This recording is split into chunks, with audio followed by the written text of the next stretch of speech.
কোরআন যখন রাসূল সাল্লাল্লাহু আলাইহি ওয়াসাল্লামের উপর নাজিল হতো, প্রচন্ড শীতের রাতে বিষ্ণু সাল্লাল্লাহু আলাইহি ওয়াসাল্লাম ঘামতেন। আম্মা জান আয়েশা বলেন, আমরা কম্বল মুড়ি দিয়েও থাকতে পারি না, এত শীত, কিন্তু বিষ্ণুনবী ঘেমে ঘর্মাক্ত হয়ে একাকার।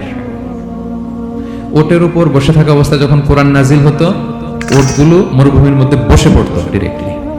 কাফেলা চলছে চলছে, সাইয়েদনা জিবরাইল এসে কোরআন নাজিল করেছেন, কোরআনের ভারে ধপাস করে উট বসে যেত। যায়েদ ইবনে সাবিত রাদিয়াল্লাহু তাআলা আনহু কাতিবুল ওয়াহী, রাসূল সাল্লাল্লাহু আলাইহি ওয়াসাল্লামের একজন সাহাবী। রাসূল সাল্লাল্লাহু আলাইহি ওয়াসাল্লাম একবার যায়েদ রাদিয়াল্লাহু তাআলা আনহুর পায়ের মধ্যে মাথা রেখে শুয়েছিলেন। দীর্ঘক্ষণ শুয়ে থাকলেন।